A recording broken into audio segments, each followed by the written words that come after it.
ایک مالدار آدمی کے بارے میں نے پڑھا، بڑا عبرت والا واقعہ ہے. اس کے ہاتھ کا درد نہیں جاتا تھا، بڑا مالدار تھا، بڑے علاج کرایا اس نے اپنے ہاتھ کے. آخر کار روحانی علاج کی طرف آیا تو کسی کے پاس گیا، وہ دم وغیرہ بھی کرتے تھے، کہ حضور میرے ہاتھ کا درد نہیں جاتا. انہوں نے کچھ پڑھ کے دم کیا، کچھ روحانی علاج کیا. کل پھر آیا، بولا حضور درد نہیں جا رہا. انہوں نے تھوڑا اور علاج تبدیل کیا، بولا حضور اگلے دن ہے درد نہیں جا رہا. اب وہ جو علاج کرنے والے تھے ان کو بھی بڑی حیرت تھی کہ میں کر تو بڑا زبردست علاج رہا ہوں، درد کیوں نہیں جا رہا اس آدمی کا. تھوڑی دیر وہ غور کرتے رہے. غور کرنے کے بعد اس کو کہا کہ اگر میں ایک بات کہوں آپ برا تو نہیں مانیں گے. کہا کہ کیا کہنا ہے؟ کہا دیکھیں میں تو آپ کا علاج کر رہا ہوں، ڈاکٹری بھی علاج ہوا، روحانی بھی علاج ہوا، آپ کے درد میں تو فرق نہیں پڑ رہا، درد بڑھ رہا ہے. میں ایک آپ کو مشورہ دیتا ہوں، آپ اپنے ماضی پر غور کریں، کوئی ایسا واقعہ تو نہیں ہوا جس کی وجہ سے یہ ساری چیزیں ہو رہی ہیں. اب اصل میں بڑے لوگوں کو نصیحت کرو نا، ان کو عموماً بات اتنی جلدی سمجھ میں نہیں آتی. اس نے بھی بولا مولانا اپنا مشورہ اپنے پاس رکھو، چلو ایک تو تم سے فرق پڑ نہیں رہا ہے، میرے اوپر ڈال رہے ہو. وہ ناراض ہو کر اٹھ کر وور وور کرتا ہوا چلا گیا. تھوڑے دنوں کے بعد وہ شخص اسی شخص کو ملا، وہ بڑا آدمی، پیسے والا آدمی. وہ روڈ پہ جا رہا تھا، اس نے دیکھا کہ وہ جس نے مشورہ دیا تھا اس کو نظر آ گیا. وہ دوڑا گیا کہ حضرت پہچانا؟ کہا ہاں ہاں ہاں ہاں.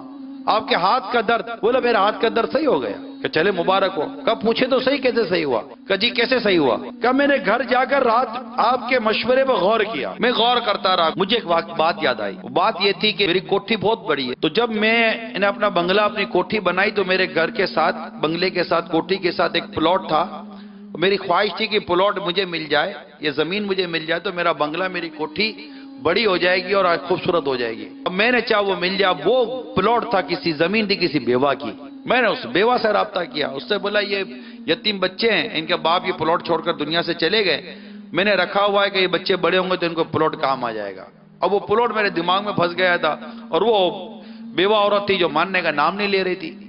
اب میرے پاس دولت تو تھی، تعلقات بھی تھے، میں نے پیسے ویسے کھلا کر اس پلاٹ کی فائل وائل بنا کر اپنے نام پر پلاٹ کروا لیا. بیوہ کو کانوں کان میں نے پتہ ہی نہیں چلنے دیا. اور جب پلاٹ میرے نام پر ہو گیا، میں نے اپنے مزدور لگا کر اپنے گھر کا ایکسٹینشن شروع کروا دیا. اب وہ عورت کو پتا چلا، وہ آئے، میں سامنے نہیں آتا تھا اس عورت، دور سے دیکھتا تھا کہ وہ عورت ہاتھ اٹھا کر کچھ بولتی تھی، اور ہمارے مزدور ہنسا کرتے تھے. وہ ہاتھ اٹھا کر کچھ بول کر چلی جاتی تھی. اب مجھے رہ کر وہ بیوہ یاد آئی. مجھے بھی لگا کہ ہو نہ ہو یہ بیوہ نے بددعا نہ دی ہو مجھے. اب میں اس بیوہ کو ڈھونڈنے میں لگ گیا کہ بیوہ کہاں گئی.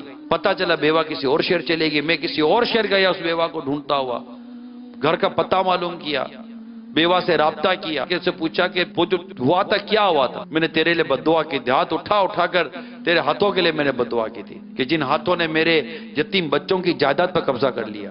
تو اس شخص نے کہا کہ میں نے پھر اس بیوہ کو راضی کرنے کی کوشش کی، اس کو اور مال دیا ہے، اور طرح کی اس کو مطلب میں نے کوشش کی کہ اس کو خوشی اور راحت ملے. اور میں نے کہا کہ اماں مہربانی کرو، جن ہاتھوں سے بددعا کی تھی انہی ہاتھوں سے دعا کر دو، میرے ہاتھ کی تکلیف نہیں جا رہی. اس بیوہ عورت نے ہاتھ اٹھائے میرے لیے. ابھی اس بیوہ عورت کے ہاتھ نیچے نہیں آئے تھے کہ میرے ہاتھ کا درد چلا گیا.